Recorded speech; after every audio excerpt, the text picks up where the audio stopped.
Okay, so just to give you an outline of what we will be discussing today, we do have basically three parts. I have a couple of formal questions.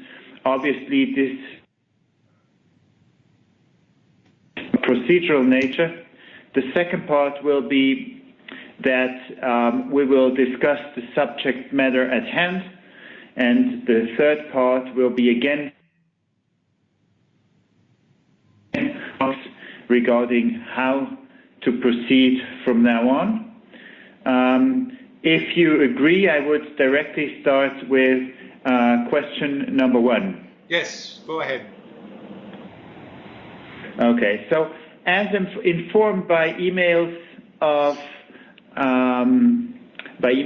21st and 24th August 2017. Again, you do not have an obligation to cooperate or to answer specific questions. From a procedure point of view, obviously I am obliged to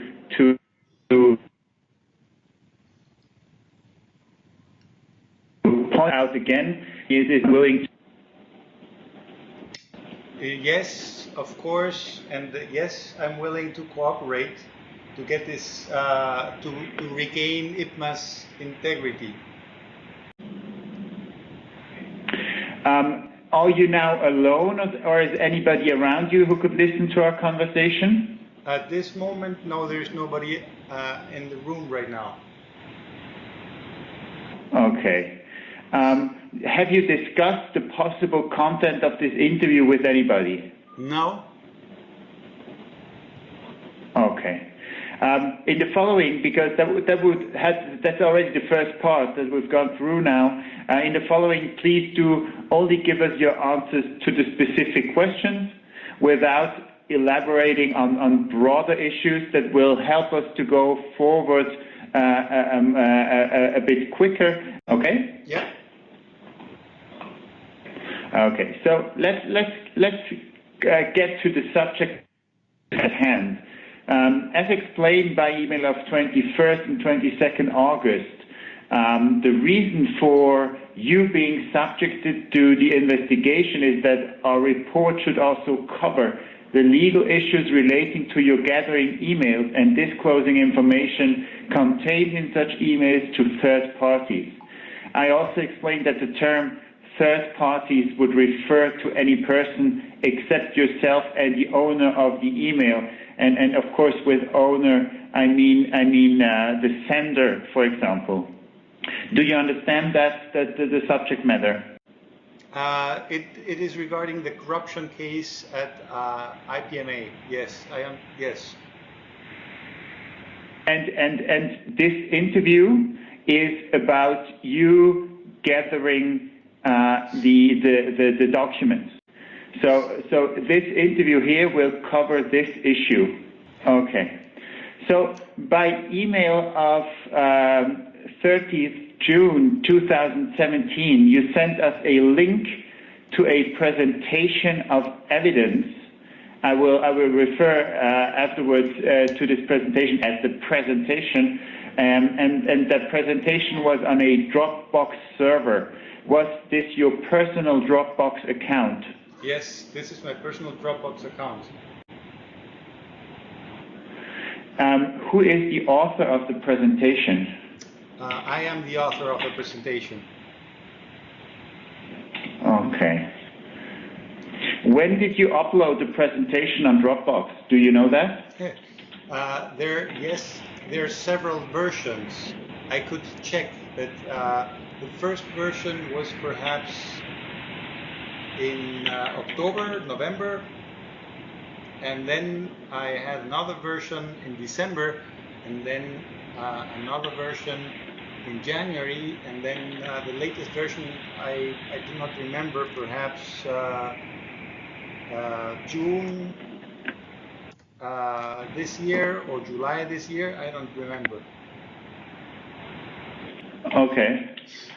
Have you made this presentation in different versions available to other persons than myself?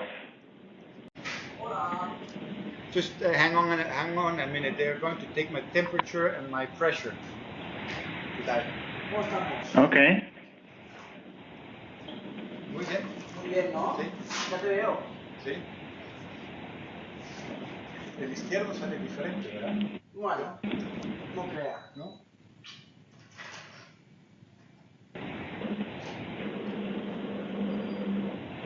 ¿Sin dolor?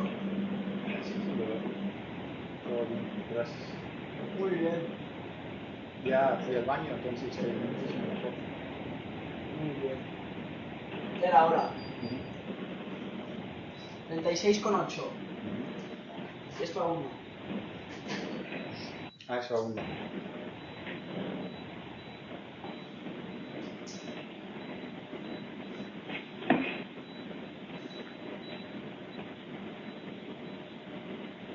Tengo curiosidad a ver si esto me ha subido la presión.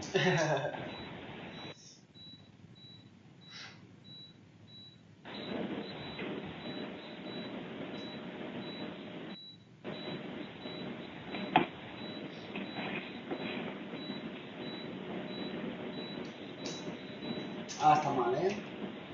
No salió. No salió. Demasiado baja salida. Ahora sí. ¿Sí?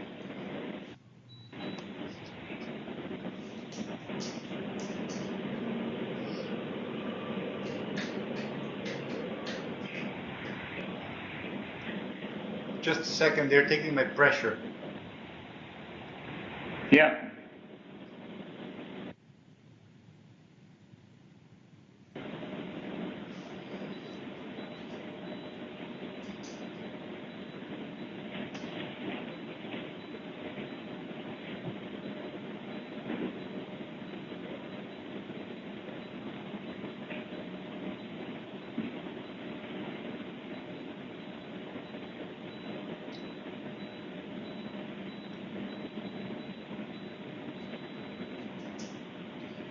Perfecto.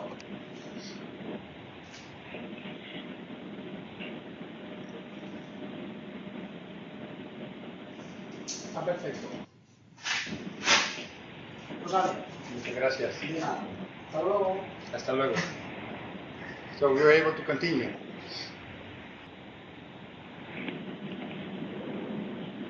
Okay. What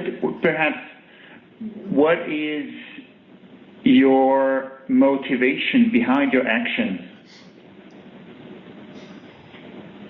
When I started out with IPMA, Jesus Martinez Almela told me that there is a way to prosecute corrupt people in Latin America, which is through if a project manager, an IPMA project manager, certified project manager, is caught in corruption, then through Switzerland we would be able to get our hands on these people, because the Swiss law is much better at handling corruption than the Latin American laws. In Latin America we suffer a lot from corruption, and my motivation comes from a mentor I had. He left a lot of legacy, and I thought that I could leave some legacy behind in Guatemala by leading an association independent of people.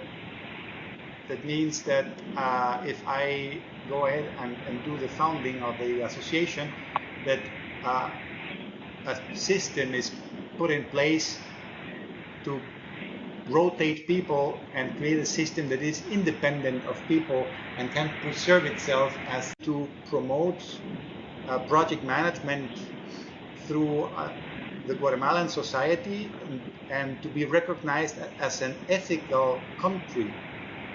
And that you can look up in our website. And that is my motivation. And your motivation behind your actions now relating to this to the issues you brought up?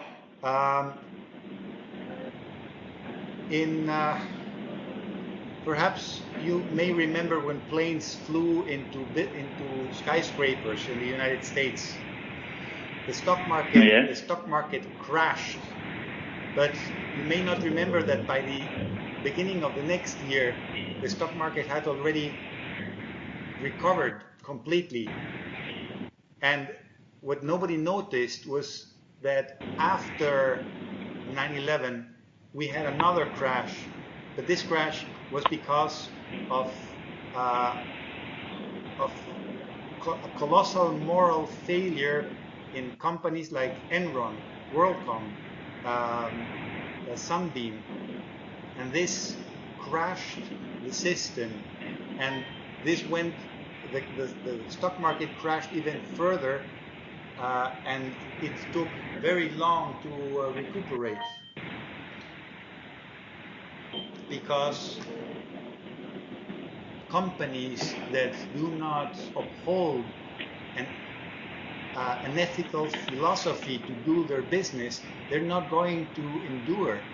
And if Reinhard Wagner is looking to do his own business, or Jesus Martinez is looking to make his own living through double charging his expenses, then the decisions about the future of IPMA are not going to be the ones that need to be taken.